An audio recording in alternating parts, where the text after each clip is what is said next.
Wow. All that, just for a point.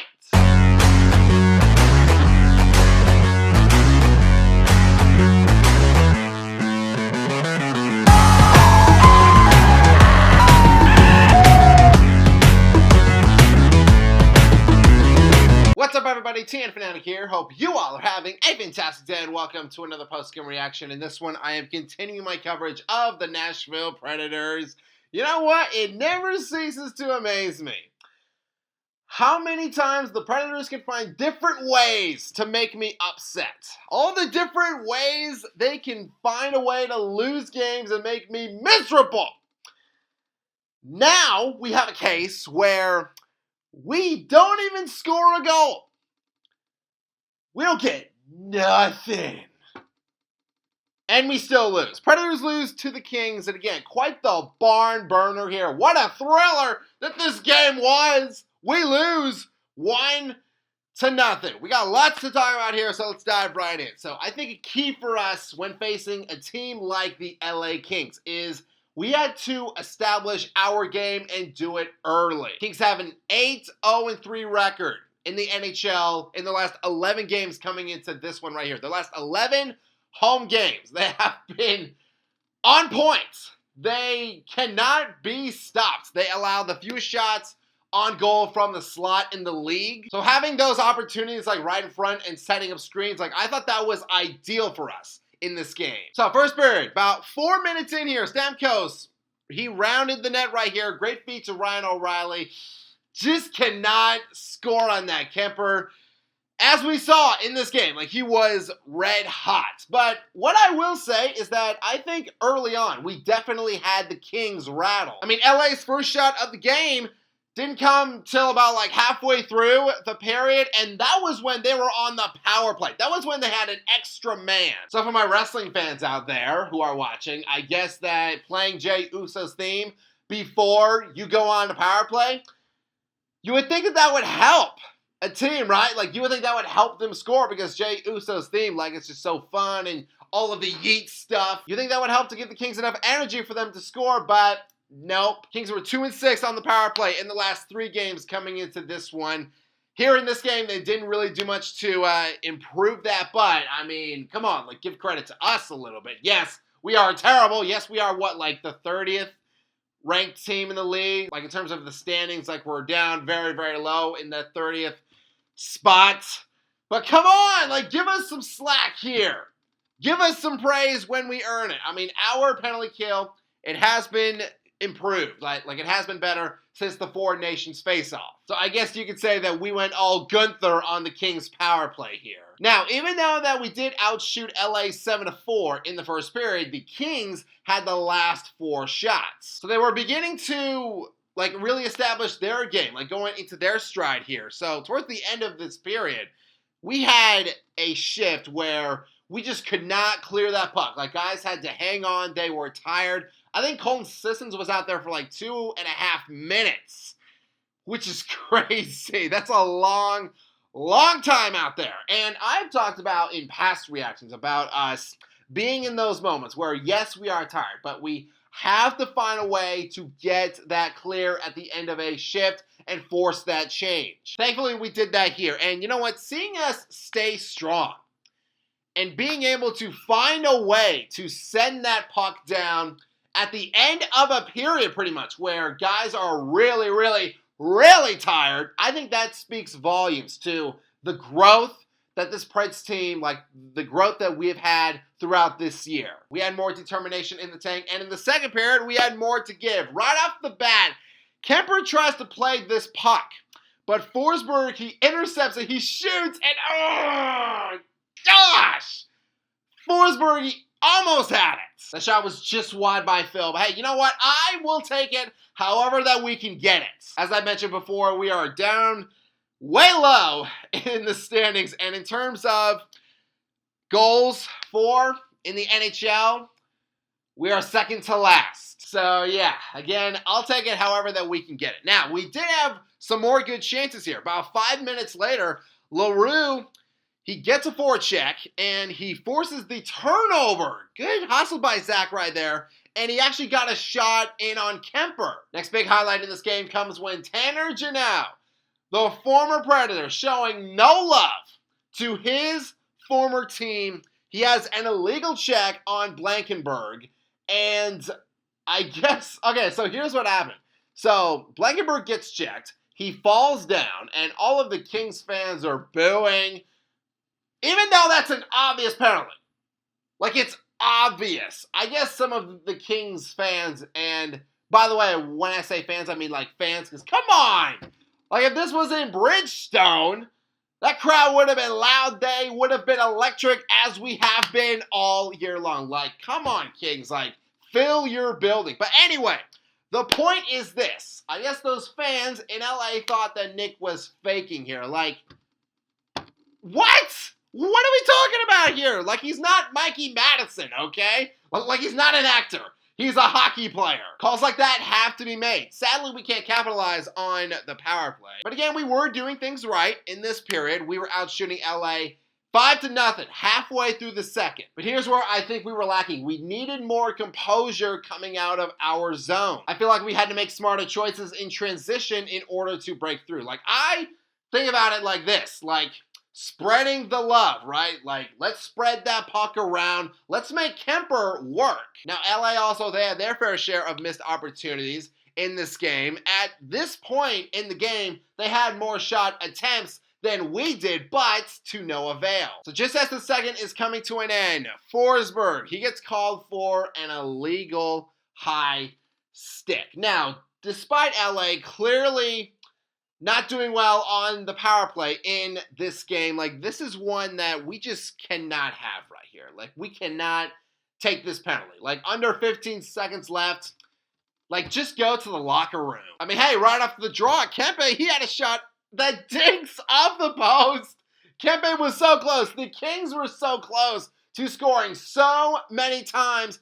Regardless, we are scoreless through 2. Thankfully, we killed off that penalty to start the third period. So, of course, the big question in this third period, with a 0-0 score, is basically like, who is going to flinch? I think for some fans, if they looked at the stats for this game, on paper, at this point, it definitely looked like us. The Kings had 7 consecutive shots on goal. However, those shots were from the perimeter. And here was my thought after seeing that, is that, you know what, win or lose, that's something I want us to continue doing in future games. Look, even if it's just executed like a little bit, you know, because there are great teams in this league. I do understand that, you know, all the Jets and the Avs players, all the Stars players, all those players, the Knights, whatever, they have players that will have opportunities through the middle. Like, they are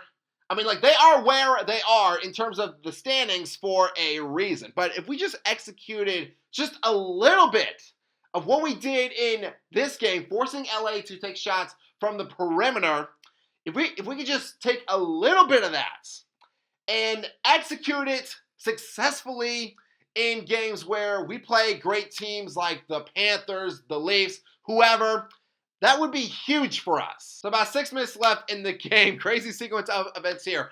Svechkov, he has a chance. He was wide open. Like, it was just him in the net, but Kemper, he just extended that blocker, or pretty much like his whole body, pretty much, to make that save. And then the other way, Janot, he has an opportunity right in front, but he digs the puck again off the post. It's like jingle bells up in here with all the dinks, dinks, dinks off the post. I mean, Kemper and Onanen, they were just going head-to-head the entire game, and they would have to do some more of it in overtime. Before that, actually, a little fun fact here. The Predators, the last time we had a scoreless regular season game, a game that in regulation didn't have us score at all, and neither did the opponents, was on December 12th of 2022 against the St. Louis Blues. So it has been a very, very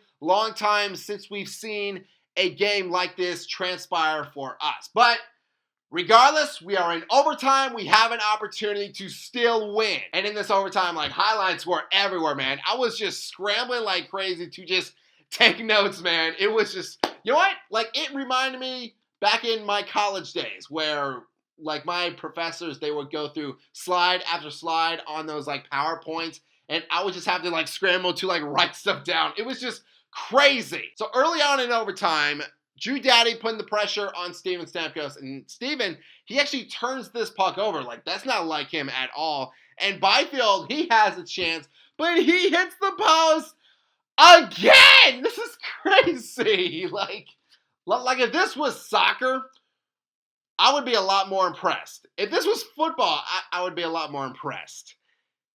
And I have to admit, you know what? It's actually more impressive that the Kings had more shots that dinked off of the post than goals. So, you know, just like putting that out there. That's pretty cool. And then later on, Kemper, he goes way outside of his goal, but it was for good reason.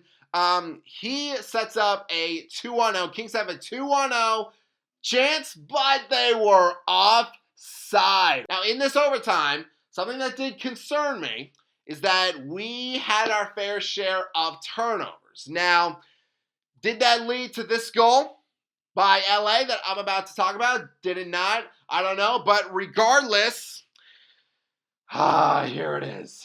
Man, this is like, darn it!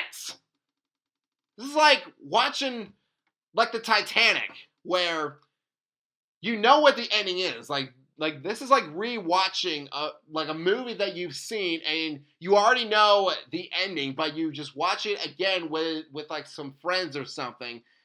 So, like, you know what is coming. I knew what was coming. I know what's coming now, what I have to talk about, and it bums me out. It really does. So, Kempe, he has it in our zone, somehow gets away, and he passes to Byfield, who scores the game winner. Again, Kings win 1-0.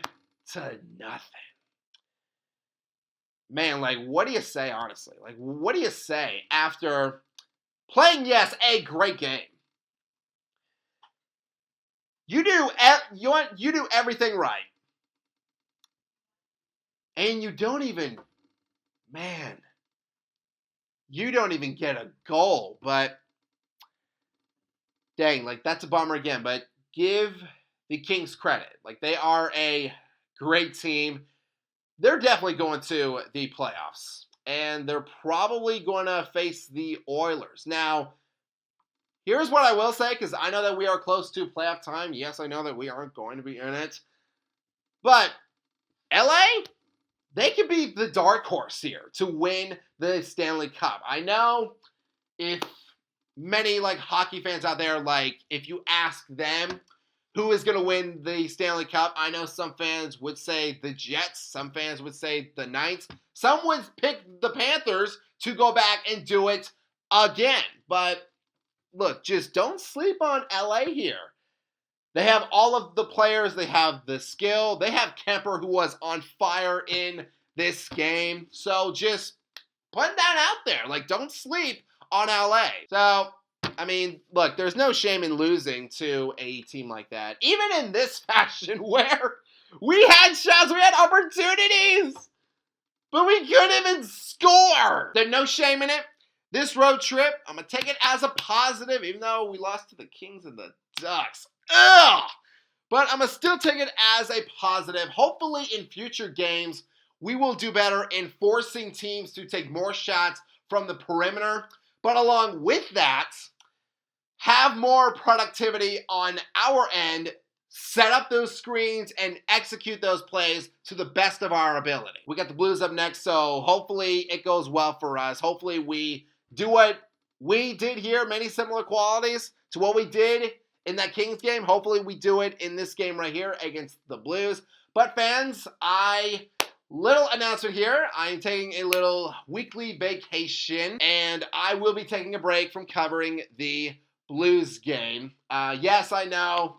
But look, again, Preds fan, I feel like I've earned just a little of vacation time. But I will be back to talk about my Preds after the Blues game. hopefully we can get a win out of that. But fans, that's going to do it for this post-game reaction. Thank you all so much for watching. If you all enjoyed this video, hit that subscribe button, click that bell, and you can join our Fanatic Army. And a honey salutes to all of you as always, and I hope that all of you have a fantastic day. Go Preds!